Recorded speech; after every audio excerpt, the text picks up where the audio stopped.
ಅಡಿಕೆ ಬೆಳೆಯಲ್ಲಿ ಒಳ್ಳೆ ಒಂದು ಲಾಭ ಇದೆ. ಲಾಭ ಇದೆ, ಅಷ್ಟೇ ಖರ್ಚು ಇದೆ. ಖರ್ಚು ಇದೆ. 5 ಕಷ್ಟ ಪಡ್ಬೇಕು. 5 ವರ್ಷ ಅದ್ರಲ್ಲಿ ಏನು ಫಸಲು ಏನು ಬರೋದಿಲ್ಲ. ಅದು ಬರೋ ತನಕಲು ಅದಕ್ಕೆ ಬಂಡವಾಳ ಹಾಕ್ತಲೇ ಇರ್ಬೇಕಾಗುತ್ತೆ. ನೋಡ್ತಾರೆ, ಮಗು ಸಾಕಿದಂಗೆ ಸಾಕ್ತಾ ಇರ್ಬೇಕು. ನಮಸ್ಕಾರ ಸ್ನೇಹಿತರೆ, ನಾನು ಕೋಗಿಟಾ ಕನ್ನಡ ಯೂಟ್ಯೂಬ್ ಚಾನಲ್ ಇಂದ ನಿಮ್ಮ ಪ್ರೀತಿಯ ಜವಳಿ ಕೊಟ್ರೇಶ್. ನಾನಿವತ್ತು ದಾವಣಗೆರೆಯಿಂದ ತುಮಕೂರಿಗೆ ಟ್ರೈನಲ್ಲಿ ಹೋಗ್ತಾ ಇದ್ದೆ. ಇಲ್ಲೊಬ್ಬ ಸರ್ ಇವರು ಅಡಿಕೆ ಬೆಳಿತಾರಂತೆ. ಬನ್ನಿ ಅಡಿಕೆ ಬಗ್ಗೆ, ಅಡಿಕೆ ಬೆಳೆ ಬಗ್ಗೆ ಒಂದಿಷ್ಟು ಮಾಹಿತಿ ತಿಳ್ಕೊಳ್ಳೋಣ. ಬನ್ನಿ, ಈಗ ನಾನು ಪರಿಚಯ ಮಾಡ್ಕೊಡ್ತೀನಿ ಅವ್ರು ಯಾರು ಅಂತ. ಸರ್ ನಮಸ್ತೆ. ನಮಸ್ತೆ ಸರ್. ಸರ್ ನಿಮ್ಮ ಹೆಸರು? ಶ್ರೀನಿವಾಸ್ ಅಂತ ಸರ್. ಸರ್ ಯಾವ ಊರು? ನಮ್ದು ಹೊಳಲ್ಕೆರೆ ತಾಲೂಕು ಚಿಕ್ಕಮೇನೂರು ಗ್ರಾಮ ಸರ್. ಸರ್ ಸರ್ ನಿಮ್ದು ಜಮೀನು ಏನಾದ್ರು ಇದೆಯಾ? ಜಮೀನ್ ಇದೆ ಸರ್. ಬೆಳೆ ಏನಾಕಿದ್ದೀರಾ? ಅಡಿಕೆ ಮಾಡಿರ್ತಾವೆ ಸರ್. ಸರ್ ಈಗ ಒಂದು ಎಕರೆಯಲ್ಲಿ ಎಷ್ಟು ಅಡಿಕೆ ಕೂರಿಸಬಹುದು ಸರ್? 550ರಿಂದ 600 ಗಿಡ ಕೂರಿಸಬಹುದು. ದಾಯದ ಮೇಲೆ ಡಿಪೆಂಡ್ ಅಪನ್ ಆಗಿರ್ತದೆ. 8 ಅಡಿ 8 ಅಡಿ ಮಾಡಿದ್ರೆ, 8 ಅಡಿ 9 ಅಡಿ ಮಾಡಿದ್ರೆ ಸ್ವಲ್ಪ ಕಡಿಮೆ ಆಗ್ತವೆ. ಮಿನಿಮಮ್ 600 ಗಿಡ ಕೂರಿಸಬಹುದು. ಸರ್ ಬರೀ ಅಡಿಕೆ ಅಷ್ಟೇ ಹಾಕ್ತೀರಾ ಅಥವಾ ಜೊತೆಗೆ ಬಾಳೆ ಇಲ್ಲ ತೊಗರಿ ಏನಾರು ಹಾಕ್ತೀರಾ? ಇಲ್ಲ, ಬಾಳೆ ಕೆಲವರು ಬಾಳ ನೀರಿದ್ರೆ ಹಾಕ್ತಾರೆ. ನೀರು ಕಡಿಮೆ ಇದ್ರೆ ಅಡಿಕೆ ಅಷ್ಟೇ ಮೇಂಟೈನ್ ಮಾಡಕ್ ಆಗತ್ತೆ. ಸರ್ ಈಗ ಅಡಿಕೆ ಜೊತೆಗೆ ಬಾಳೆ ಯಾಕೆ ಹಾಕ್ತಾರೆ ಸರ್? ಬೇಗ ಬರ್ತವೆ, ನೆಲ ಹಾರದಿಲ್ಲ, ಅದರಿಂದ ಬಾಳೆ ಹಾಕ್ತಾರೆ. ಚೆನ್ನಾಗ ಆರೋದಿಲ್ಲ. ಅಲ್ಲ ಈಗ ಸರ್ ಅಡಿಕೆಗೆ ತಂಪು ಇರ್ಲೇಬೇಕಾ? ಎಷ್ಟು ತಂಪು ಇರ್ತೋ ಅಷ್ಟು ಚೆನ್ನಾಗ್ ಬರುತ್ತೆ. ಸರ್ ಈಗ ಅಡಿಕೆಗೆ ಕೆಲವೊಂದು ರೋಗಗಳು ಬರ್ತಾವಲ್ಲ, ಏನ್ ಔಷಧಿ ಹೊಡಿತೀರಾ?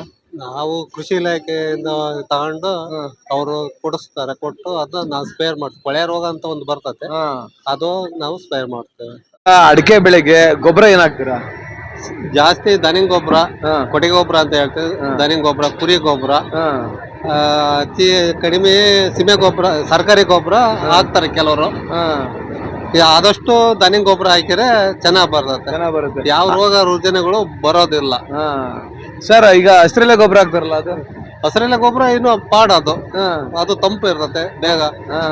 ಎರೆಹುಳ ಉತ್ಪಾದ ಜಾಸ್ತಿ ಆಗ್ತಾವ ಅದ್ರಲ್ಲಿ. ಸರ್ ಅಡಿಕೆಗಂದ್ರೆ ಓನ್ ಬೋರ್ವೆಲ್ ಇರ್ಲೇಬೇಕಲ್ಲ? ಓನ್ ಬೋರ್ವೆಲ್ ಇರ್ಲೇಬೇಕು. ನೀರು ಸಫಿಶಿಯಂಟ್ ಇರ್ಬೇಕು. ನೀರು ಸಫಿಶಿಯಂಟ್ ಇರ್ಬೇಕು. ಕರೆಂಟ್ ಕರೆಕ್ಟ್ ಆಗಿರ್ಬೇಕು. ನಾವು ಬೋರ್ ಕೊರ್ಸಿದ ತಕ್ಷಣ ಆಗೋದಿಲ್ಲ ಅಲ್ಲಿ. ಎಲ್ಲ ಶ್ರಮ ಪಟ್ಟಷ್ಟು ಪ್ರತಿಫಲ ಇರ್ತದೆ ಅಲ್ಲಿ. ಸರ್ ಅಡಿಕೆ ಸಸಿಗೆ ಸುಣ್ಣ ಬೆಳಿತಾರಲ್ಲ, ಯಾಕೆ? ಅದು ಬೇರಿ ಬರಬಾರ್ದಂತ ಅಡಿಕೆಗೆ ಸುಣ್ಣ ಹೊಡಿತೀವಿ. ಸುಣ್ಣ ಬೆಳೆದ್ರೆ ಬೇರೆ ಬರಲ್ಲ? ಇಲ್ಲ, ಬರೋದಿಲ್ಲ. ಮೂಡುಗಾಳಿ ದಿನದಲ್ಲಿ ಅದು ಇದು ಬರ್ತದೆ, ಬೇರಿ ಬರ್ತದೆ, ಒಡೆ ಬರ್ತದಲ್ಲ, ಅದು ಒಡೆ ಬರೋದಿಲ್ಲ ಅವಾಗ. ಬರೋದಿಲ್ಲ. ಸರ್ ಈಗ ಅಡಿಕೆ ಗಿಡನ ತರ್ತೀರಾ ಅಥವಾ ನೀವೇ ಅಡಿಕೆ ಸಸಿನೇ ಮಾಡ್ತೀರಾ? ಇಲ್ಲ, ಅಡಿಕೆ ಗೋಟ ತರ್ತೀವಿ, ಬೀಜನ. ಅದನ್ನ ತಂದು ಒಂದು 3 ತಿಂಗಳು ಹಾಕ್ತಿವಿ ನೆಲದಲ್ಲಿ. ಅದು ಸಸಿ ಬಂದು ಪ್ಯಾಕೆಟ್ ಮಾಡಿ ಒಂದು ವರ್ಷದ ಮೇಲೆ ಮತ್ತೆ ಸಸಿ ಭೂಮಿಯಲ್ಲಿ ಹಾಕ್ತಿವಿ ಅದನ್ನ. ಅಂದ್ರೆ ಈಗ ಸಸಿ ತರೋದ್ ಬೆಸ್ಟ್ ಅಥವಾ ನಾವೇ ಗೋಟ್ ಹಾಕ್ಬಿಟ್ಟು ಸಸಿ ಮಾಡೋದ್ ಬೆಸ್ಟ್? ನಾವೇ ಸಸಿ ಮಾಡೋದ್ ಬೆಟ್ರ್. ಚೆನ್ನಾಗಿ ಒಳ್ಳೆ ಬೀಜ ತರಬಹುದು. ಇಲ್ಲಿ ಅಂತವ ಬೇರೆ ಕಡಿಮೆ ವಯಸ್ಸಿನವ ಬೀಜ ಕೊಟ್ಬಿಡ್ತಾರೆ. ನಾವು ನೋಡ್ಕೊಂಡು ತಂದ್ರೆ 30 ವರ್ಷದ ಬೀಜ, ಅದು ಬೆಟರ್ ಆಗುತ್ತೆ. ಸರ್ ಈಗ ನಾವೇನಾರ ಅಡಿಕೆ ಸಸಿ ತರ್ಬೇಕಂದ್ರೆ ಒಂದು ಸಸಿಗೆ ಎಷ್ಟು ರೂಪಾಯಿ ಬೀಳ್ಬೋದು ಸರ್? ಬೀಜಕ್ಕೆ 3 ರಿಂದ 4 ರೂಪಾಯಿ ಬೀಳ್ತತೆ. ಅದು ಪ್ಯಾಕೆಟ್ ಮಾಡಿ ಎಲ್ಲ ನಾವು ಬೇರೆ ಕಡೆಯಿಂದ ತರಕ್ ಹೋದ್ರೆ 30 ರೂಪಾಯಿಂದ 40 ರೂಪಾಯಿ ಬೀಳ್ತತೆ. ನಮಗೆ ಒಂದು 5 ರೂಪಾಯಿ ಒಳಗೆ ಎಲ್ಲ ಬೀಳುತ್ತೆ. ಸರ್ 5 ರೂಪಾಯಿಂದ 10 ರೂಪಾಯಿ ಒಳಗಡೆ ಮುಗಿಸ್ತೀವಿ. ನಾವೇ ಮಾಡ್ಕೋದ ಬೀಜ ತಂದು. ಅದೇ ನಾವು ಸಸಿ ದೊಡ್ಡವಾದ ತರ್ಬೇಕಂದ್ರೆ 30 ರೂಪಾಯಿ ಮೇಲೆ. ಯಾಕಂದ್ರೆ ಅವ್ರ ಕೂಲಿ ಎಲ್ಲ ಲೆಕ್ಕಕ್ಕೆ ನೀರ್ ಹಾಕಿದ್ದು ಬೆಳೆಸಿದ್ದು ಎಲ್ಲ ಅಲ್ಲಿ ಬರುತ್ತೆ. ಬಟ್ ನಾವಾದ್ರೆ ನಾವು ಚೆನ್ನಾಗಿ ಆರೈಕೆ ಮಾಡ್ಬೋದು. ನಾವೇ ಆರೈಕೆಬಹುದು, ಚೆನ್ನಾಗಿರ್ತದೆ. ಹೌದು ಸರ್ ಈಗ ಅಡಿಕೆ ಬೆಳೆ ಎಷ್ಟು ವರ್ಷಕ್ಕೆ ಬರುತ್ತೆ? 5 ವರ್ಷ ಬರುತ್ತೆ. 5 ರಿಂದ 6 ವರ್ಷದ ಸ್ಟಾರ್ಟ್ ಆಗುತ್ತೆ. ಏನೇ ಫುಲ್ ಬೇಕಪ್ಪ ಅಂದ್ರೆ 7 ವರ್ಷ ಮೇಲೆ ಎಲ್ಲಾ ಕಂಪ್ಲೀಟ್ ಬರ್ಬೇಕಂದ್ರೆ. ಸರ್ ಈಗ ಒಂದ್ಸರಿ ಬೆಳೆ ಬರಕ್ ಸ್ಟಾರ್ಟ್ ಆಯ್ತಂದ್ರೆ ಇನ್ನ ಅದು ಎಷ್ಟು ವರ್ಷದವರೆಗೂ ಬೆಳೆ ಬರ್ತಾ ಇರುತ್ತೆ ಸರ್? ನೀರು ಎಲ್ಲಿ ತನಕ ನಾವು ಕೊಡ್ತು ಅಲ್ಲಿ ತನಕ ಚೆನ್ನಾಗ್ ಬಂದೇ ಬರ್ತದೆ. ನೀರು ಕಡಿಮೆ ಮಾಡಿದಷ್ಟು ಬೇಗ ಹಾಳಾಗಿ ಹೋಗುತ್ತೆ. ಸರ್ ಕೆಲವೊಂದು ಮರಗಳೆಲ್ಲ ಒಣಗೋಗ್ತಾವಲ್ಲ, ಯಾಕೆ? ನೀರ್ ಕಡಿಮೆ ಆದ್ರೆ ಹೋಗ್ಬಿಡುತ್ತೆ. ಅವು ತೊಂಡೆ ಶೀಪ್ ತಪ್ಪ ಅಂದ್ರೆ ಸಣ್ಣ ಕಾಯ್ತಪ್ಪ ಅಂದ್ರೆ ತೊಂಡೆ ಬೇಗ ಹೋಗ್ಬಿಡ್ತಾವ, ಇರೋದಿಲ್ಲ. ನೀರ್ ಕೊಡ್ಬೇಕು, ಬೇಸಿಗೆ ದಿನದಲ್ಲೇ ನೀರು ಸರ್ ಈಗ ನಾವೇನಾದ್ರು 1,000 ಅಡಿಕೆ ಗಿಡ ಹಾಕಿದ್ವಿ ಅನ್ಕೊಳ್ಳಿ, ಅದ್ರಲ್ಲಿ ನಾವು 1,000 ಅಡಿಕೆ ಗಿಡನು ಕರೆಕ್ಟ್ ಆಗಿ ಪೋಷಣೆ ಮಾಡಕ್ ಆಗುತ್ತಾ ಇಲ್ಲ ಕೆಲವು ಗಿಡಗಳು ಹೋಗ್ಬಿಡ್ತಾವ? ಕೆಲವು ಓಕುಣಿ ಆಗ್ತವೆ, ಮಾಡ್ಬೇಕು ಮತ್ತೆ ಅವಕ್ ಓಕುಣಿ ಮತ್ತೆ ಹಂಗೆ ತುಳಿದ ಹಾಕ್ಬೇಕು ಮತ್ತೆ ಓದೋದಂಗ ಹಂಗ. ಹೌದಾ? ಸರ್ ಈಗ ಅಡಿಕೆ ಬೆಳೆ ಬಂದ್ಮೇಲೆ ನೀವು ಅಡಿಕೆನ ಕೀಳೋದಿಕ್ಕೆ ಇಲ್ಲ ಕೂಲಿ ಕೊಡ್ತೀರಾ ಅಥವಾ ಗುತ್ತಿಗೆ ಕೊಡ್ತೀರಾ? ಕೂಲಿ ಕರ್ಕೊಂತೀವಿ, ಕೊಯ್ಯರಿ ಬೇರೆ, ಅಡಿಕೆ ಕೆಡವರಿ ಬೇರೆ, ಅದನ್ನ ಟ್ಯಾಕ್ಟರ್ ಹಾಕರಿ ಬೇರೆ, ಕೂಲಿ ಬೇರೆ ಬೇರೆ ಕೂಲಿ ಬೇರೆ ಬೇರೆ. ಸರ್ ಈಗ ಅಡಿಕೆ ಎಲ್ಲ ನೀವು ಕೊಯ್ಲು ಮಾಡಿದ್ಮೇಲೆ ಅದನ್ನ ಎಷ್ಟ್ ದಿನ ಒಣಗಿಸ್ತೀರಾ? ಒಂದು ಮಳೆಗಾಲದಲ್ಲಿ ಆದ್ರೆ 1 ವಾರ ಬೇಕು ಒಣಗಕ್ಕೆ, ಮಳೆ ಬರ್ತಾ ಇರ್ತದ ಅವಾಗ ಒಣಗಲ್ಲ.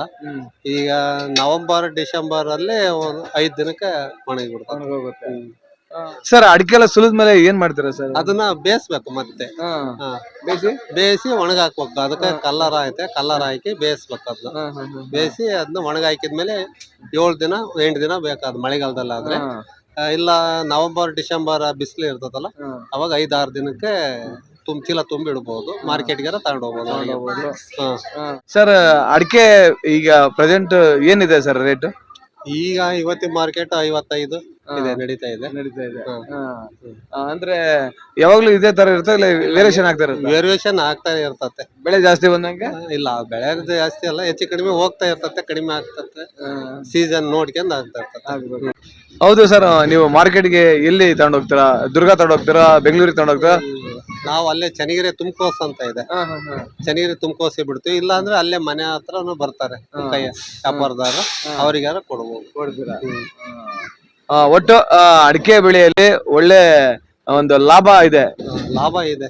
ವಾಣಿಜ್ಯ ಬೆಳೆ ಅಂತಾರೆ ಅಡಿಕೆನ. ವಾಣಿಜ್ಯ ಬೆಳೆ ಅಷ್ಟೇ ಖರ್ಚು ಇದೆ, ಖರ್ಚು ಇದೆ. 5 ಕಷ್ಟ ಪಡ್ಬೇಕು. 5 ವರ್ಷ ಅದ್ರಲ್ಲಿ ಏನು ಫಸಲು ಏನು ಬರೋದಿಲ್ಲ, ಅದು ಬರೋ ತನಕಲು ಅದಕ್ಕೆ ಬಂಡವಾಳ ಹಾಕ್ತಲೇ ಇರ್ಬೇಕಾಗತ್ತೆ. ನೋಡ್ತಾರೆ, ಮಗು ಸಾಕಿದಂಗ ಸಾಕ್ತಾ ಇರ್ಬೇಕು 5 ವರ್ಷದ ತನಕ. 5 ವರ್ಷ ಆದ್ಮೇಲೆ ಮಗ ದುಡಿಮೆ ಮಾಡಕ್ ಬರ್ತಾರಲ್ಲ, ಹಂಗ. ತುಂಬಾ ಒಳ್ಳೆ ಮಾಹಿತಿ ನೀಡಿದಿರ ಸರ್, ತುಂಬಾ ಧನ್ಯವಾದಗಳು ನಿಮಗೆ. Thank you sir. ನೋಡಿ, ನೀವು ಇಷ್ಟೊತ್ತು ನಮ್ಮ ಸರ್ ಹತ್ರ ಒಂದು ಅಡಿಕೆ ಬೆಳೆ ಬಗ್ಗೆ ಒಂದಿಷ್ಟು ಇನ್ಫಾರ್ಮೇಶನ್ ತಿಳ್ಕೊಂಡಿದ್ದೀರಾ. ಈ ವಿಡಿಯೋ ನಿಮಗೆ ಇಷ್ಟ ಆದ್ರೆ ಲೈಕ್ ಮಾಡಿ, ಶೇರ್ ಮಾಡಿ, ಹಾಗೆ ನನ್ನ ಯೂಟ್ಯೂಬ್ ಚಾನಲ್ನ ಸಬ್ಸ್ಕ್ರೈಬ್ ಮಾಡ್ಕೊಳ್ಳಿ ಅಂತ ಹೇಳ್ತಾ ಈ ವಿಡಿಯೋ ಇಲ್ಲಿಗೆ ಮುಗಿಸ್ತೀನಿ. ಜೈ Karnataka. Thank you sir. Thank you.